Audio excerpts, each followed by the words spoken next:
Hello students, कैसे हैं आप लोग? बढ़िया।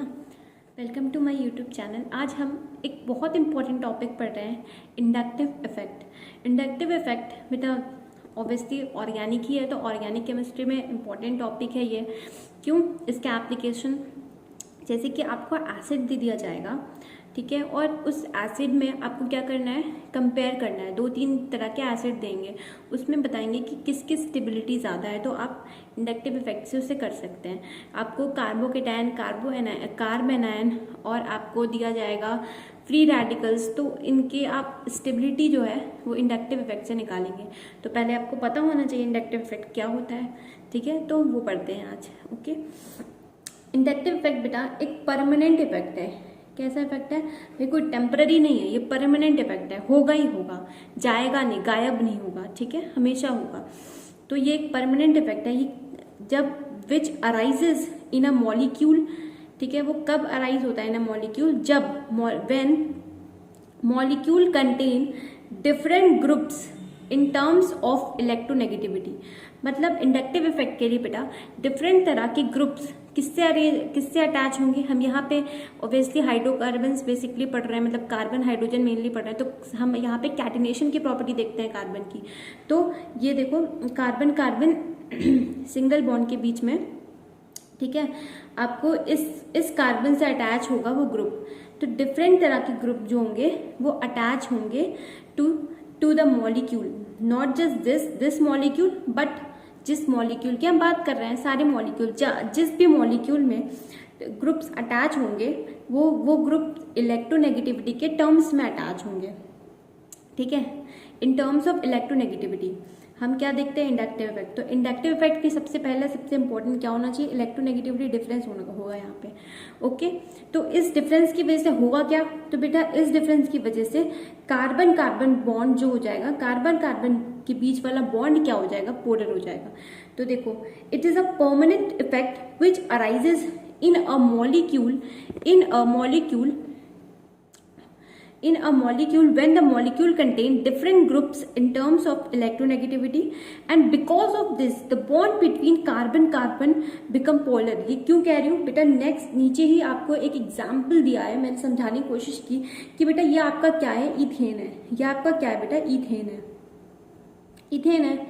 और मैं पूछ रही हूँ इथेन में ये जो कार्बन कार्बन के बीच में बॉन्ड है, ये क्या है? पोलर है या नॉन पोलर है? बताइए, आपको कोई आइडिया? तो यहाँ पे जैसे कि कोई इलेक्ट्रोनेगेटिविटी का डिफरेंस ही नहीं है, तो बेटा जब कोई इलेक्ट्रोनेगेटिविटी का डिफरेंस नहीं है तो ये जो इलेक्ट्रॉन होंगे वो तो बीच में होंगे, कोई किसी को अट्रैक्ट नहीं कर पाएगा, ठीक है। What is electronegativity? कि इलेक्ट्रोनेगेटिविटी क्या होती है कि वो किसी भी एटम की वो प्रॉपर्टी होती है जिसकी मदद से वो शेयर्ड पेयर ऑफ इलेक्ट्रॉन को अपनी तरफ क्या कर पाता है? खींच पाता है, ठीक है। बट यहाँ पे ऐसा कुछ नहीं है, कार्बन भी है, यहाँ पे कार्बन, यहाँ पे भी कार्बन, तो दोनों का नेचर सेम है। तो ये जो बॉन्ड बना है ये अपना इलेक्ट्रॉन यहाँ रखेगा, ये अपना इलेक्ट्रॉन यहाँ रखेगा, तो इसका जो नेचर हो जाएगा बेटा नॉन पोलर नेचर होगा।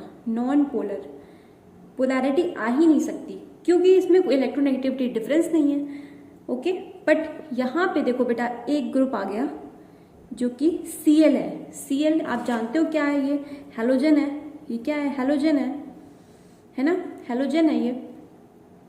तो ये Cl जो Cl है ये क्या करेगा? ये ऑब्वियसली हेलोजन है, तो ये अपनी तरफ क्या करेगा? अट्रैक्ट करेगा इसके पास जो इलेक्ट्रॉन है। तो अगर अपनी तरफ अट्रैक्ट करेगा ये, तो इसके ऊपर क्या हो जाएगा बेटा? पॉजिटिव चार्ज आ जाएगा, लेकिन डेल्टा पॉजिटिव चार्ज आएगा, फुल्ली पॉजिटिव चार्ज नहीं आएगा क्योंकि ये बॉन्ड नहीं टूटा। अगर ये बॉन्ड टूटता तो यहाँ पे पूरा पॉजिटिव आता, बट ये बॉन्ड तो अभी भी प्रेजेंट है ना, ठीक है, तो यहाँ पे डेल पॉजिटिव आएगा, ठीक है। अब यहाँ पे डेल पॉजिटिव है और यहाँ पे कोई चार्ज नहीं है, तो इसकी वजह से कुछ ना कुछ इसमें क्या आ जाएगी? पोलैरिटी, मतलब यहाँ पे कुछ इलेक्ट्रोनेगेटिव इससे थोड़ा सा ज्यादा हो जाएगा, ठीक है। तो इसकी वजह से क्या आएगा? ये इसके इलेक्ट्रॉन को खींचने की कोशिश करेगा, जिसकी वजह से इस पे भी क्या आ जाएगा? बड़ा वाला पॉजिटिव चार्ज आ जाएगा, इस पे भी बड़ा वाला पॉजिटिव चार्ज आ जाएगा, ठीक है। ओके, इसे रिप्रेजेंट डबल पॉजिटिव से इसलिए किया क्योंकि ये पॉजिटिव पॉजिटिव आपको सेम लगता, तो मैं कह रही हूँ कि डबल पॉजिटिव आ जाएगा। लेकिन अगर मैं पूछूं कि चार्ज ज्यादा किसका रहेगा, तो बेटा डेल पॉजिटिव वाला ज्यादा रहेगा डेल डबल पॉजिटिव से, डेल डबल पॉजिटिव से। क्यों?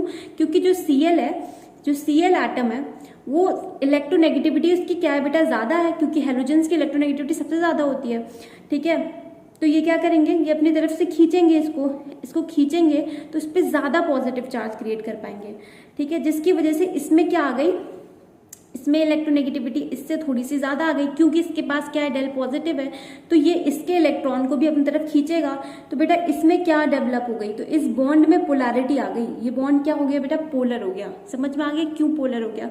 क्यों ये बता रही हूँ कि बॉन्ड बिटवीन कार्बन कार्बन, क्योंकि पहले बेटा नॉन पोलर था, बट देखो जैसे ही कोई ग्रुप आया उसकी वजह से इस बॉन्ड में क्या आ गई, पोलैरिटी आ गई, पोलैरिटी आ गई। क्यों आ गई? क्योंकि यहाँ पे भी क्या हो गया, डेल पॉजिटिव तरह के चार्ज दिखने लगे, अपीयर हुए। ठीक है, अपीयर हुए।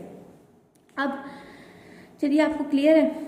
चलिए अब इसी कुछ प्रॉपर्टी के बारे में बात करते हैं। तो अभी तो डेफिनेशन हो गई, अब आप डेफिनेशन के बाद कुछ इसकी प्रॉपर्टी के बारे में बात कर लेते हैं। देखो, इंडक्टिव इफेक्ट ऑपरेट होता है सिग्मा बॉन्ड में। ठीक है, सिग्मा बॉन्ड, अभी मैंने आपको एग्जांपल दिया, इस यहाँ पे कहीं मैंने पाई बताया, तो पाई बॉन्ड के लिए जो होता है ना, पाई बॉन्ड अगर हो तो उसके लिए इंडक्टिव इफेक्ट नहीं लगता। ठीक है, तो ये सिर्फ सिग्मा बॉन्ड के लिए है। ओके, इस इफेक्ट में पार्शियल चार्ज डेवलप होता है, कारण दिखाया मैंने आपको, ये partial, delta positive, del positive, partial charge का मतलब यहाँ पे हम डेल्टा से रिप्रेजेंट करते हैं, डेल पॉजिटिव से या डेल पॉजिटिव से या डेल नेगेटिव से या फिर डेल नेगेटिव से। ठीक है, और आफ्टर थर्ड चार्ज, आफ्टर जो तीसरा कार्बन होगा ना, तो कहा जाता है ऐसा, माना जाता है ऐसा कि जो थर्ड कार्बन के बाद हम इंडक्टिव इफेक्ट नहीं पढ़ते, क्योंकि बेटा चार्ज जो हो जाता है वो निग्लेक्ट हो जाता है। इसलिए जब थर्ड कार्बन के पास बहुत ना के बराबर उस पर क्या लगता है, उस पर अट्रैक्शन लगता है, तो उस पर पॉजिटिव चार्ज या नेगेटिव चार्ज डेवलप नहीं हो पाता, क्योंकि उस पर इंडक्टिव इफेक्ट लग नहीं पाता। तो इसलिए बोलते हैं थर्ड कार्बन के बाद इंडक्टिव इफेक्ट जो होगा ना, वो हम मतलब ना के बराबर ही समझो। ठीक है, इसीलिए बोला कि आफ्टर थर्ड कार्बन आपको क्या देखना है, चार्ज जो हो जाता है बेटा वो हो जाता है, मतलब ना के बराबर, निग्लेक्टेड, आप उसे निग्लेक्ट कर सकते हो। ठीक, on the basis of different group, अब जरूरी थोड़ी ना कि सिर्फ Cl हो, और भी तो हो सकते हैं ग्रुप। ठीक है, जैसे आपके पास अल्कोहल हो गया, जैसे आपके पास एसिड हो गया, जैसे आपके पास ईथर हो गया, तो ये सारे ग्रुप भी तो हो सकते हैं।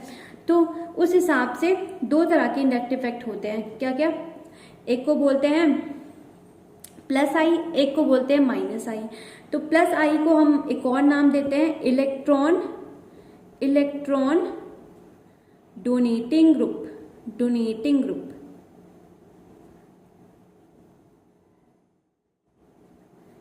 अब ये जो है, ये ग्रुप जो है वो बहुत दिलदार है।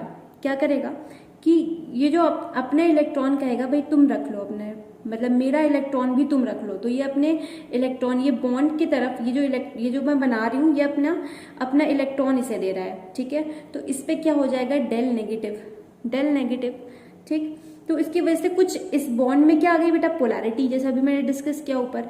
तो ये जो होगा, ये इधर भी ये जब नेगेटिव है तो नेगेटिव किसी को भी पसंद नहीं है, तो ये कार्बन भी इसको देना चाहेगा, तो यहाँ पे क्या हो जाएगा, डेल नेगेटिव। अब फिर सबसे ज्यादा डेल नेगेटिव जो होगा वो क्या होगा बेटा, ज्यादा होगा। डेल नेगेटिव जो होगा ज्यादा होगा और डेल नेगेटिव कम होगा, क्योंकि बेटा ग्रुप जो है वो इस कार्बन से अटैच है। ठीक है ना, ग्रुप जो है वो इस कार्बन से अटैच है। ठीक है, एक इंपॉर्टेंट बात आप याद रखना कि इंडक्टिव इफेक्ट जो होता है वो डिस्टेंस डिपेंडेंट होता है, विद डिस्टेंस वो कम होता जाता है। ठीक है, इंडक्टिव इफेक्ट जो होता है वो डिस्टेंस डिपेंडेंट होता है। ठीक है, और विद डिस्टेंस उसकी जो मैग्नीट्यूड है, उसका जो अमाउंट है वो कम लगता है कार्बन पे। इसीलिए मैंने कहा कि डेल नेगेटिव ज्यादा लगेगा, मतलब ज्यादा होगा as compare to del negative. मैं मैग्नीट्यूड के बारे में बात कर रही हूँ, ऑब्वियसली चार्ज का मैग्नीट्यूड यहाँ पे, डायरेक्शन की तो यहाँ पे मैंने बात ही की, और डायरेक्शन तो बेटा सेम ही है, बट यहाँ मैग्नीट्यूड के बारे में बात कर रही हूँ कि इसका मैग्नीट्यूड ज़्यादा होगा, मतलब अमाउंट अगर मैं पूछूँ इंडक्टिव इफेक्ट ज़्यादा कहाँ लग रहा है तो बेटा यहाँ पे लगेगा एज कम्पेयर टू, और डिस्टेंस के साथ कम होता है। तभी मैंने कहा आफ्टर थर्ड कार्बन वो निग्लेक्ट हो जाता है। किस बेसिस पे कह रही हूँ? डिस्टेंस के बेसिस पे, डिस्टेंस के साथ इंडक्टिव इफेक्ट कम हो रहा है। ओके, अब इसकी कुछ ऑर्डर है जो याद रख लो।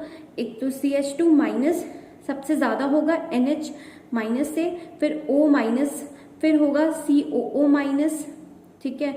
फिर R का मतलब यहाँ पे एल्काइल ग्रुप लिख लो, R मतलब यहाँ पे एल्काइल ग्रुप के बारे में बात कर रही हूँ, एल्काइल ग्रुप। तो बेटा 3 डिग्री R का मतलब 3 डिग्री एल्काइल ग्रुप है, फिर 2 डिग्री एल्काइल ग्रुप, फिर 1 डिग्री एल्काइल ग्रुप, ठीक है। और फिर होगा ये बेटा मिथाइल, मिथाइल, ओके। उसके बाद ये होगा ट्रिटिनियम, ड्यूटीनियम और हाइड्रोजन। अगर मुझसे कोई पूछे तो हाइड्रोजन तो बेटा जीरो दिखाता है इंडक्टिव इफेक्ट, इसलिए लास्ट में इंडक्टिव इफेक्ट अगर हाइड्रोजन कोई पूछे तो 0 ही होता है, इसलिए लास्ट में रखा दिया। अब -I इफेक्ट, -I जो होगा वो तो भाई लेने वाला है, छीनने वाला ग्रुप है। छीनने वाला मतलब ये अब कहेगा कि कार्बन भैया अपने इलेक्ट्रॉन मुझे दे दो, तो ये इलेक्ट्रॉन लेगा, इसके इलेक्ट्रॉन खींचेगा। तो यहाँ जब खींचेगा तो इस पर क्या होगा? डेल पॉजिटिव चार्ज आएगा ना, क्योंकि ये इलेक्ट्रॉन इसके पास नहीं है। तो कोई जब इलेक्ट्रॉन जाता है, इलेक्ट्रॉन डेफिशिएंट को क्या चार्ज मिलता है? पॉजिटिव मिलता है ना। अगर कोई अपना इलेक्ट्रॉन लॉस कर दे तो उसको क्या चार्ज मिलता है? Positive charge. लेकिन क्यों यहाँ डेल पॉजिटिव कह रही हूँ? क्योंकि इसने पूरी तरीके से लॉस नहीं किया, इस ग्रुप ने ये इलेक्ट्रॉन को खींच के यहाँ ला दिया, है ना।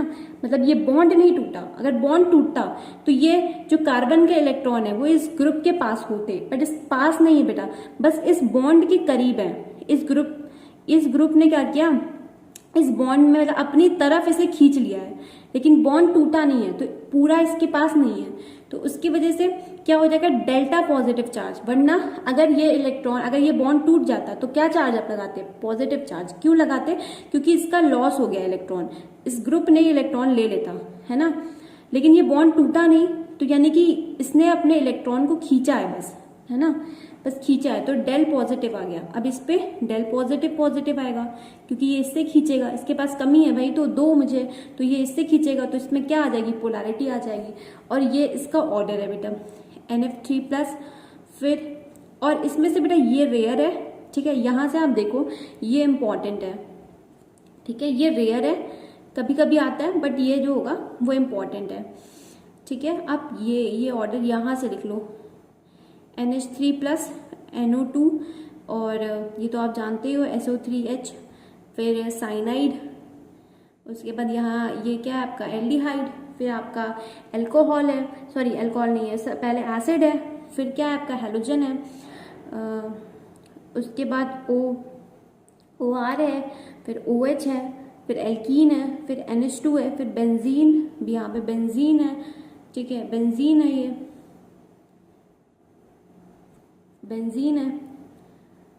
फिर आपके पास ईन है, ईन का मतलब आप एल्कीन। फिर आपके पास लास्ट में हाइड्रोजन है, क्योंकि बेटा हाइड्रोजन का इंडक्टिव इफेक्ट 0 होता है, अभी मैंने बताया, इसका इंडक्टिव इफेक्ट 0 होता है, ठीक। तो आज हमने इंडक्टिव इफेक्ट के बारे में पढ़ा, आपको अच्छा लगा पढ़ के? बहुत अच्छा टॉपिक है और अच्छे से बताया भी आपको। कहीं भी डाउट हो तो पूछ लीजिएगा, कल हम इसके बेसिस पे कुछ क्वेश्चंस करेंगे, ओके। और डायरेक्शन तो मैंने आपको दिखाई दी है बेटा, यहाँ इस एग्जाम्पल के थ्रू आपको डायरेक्शन तो दिखाई दी है।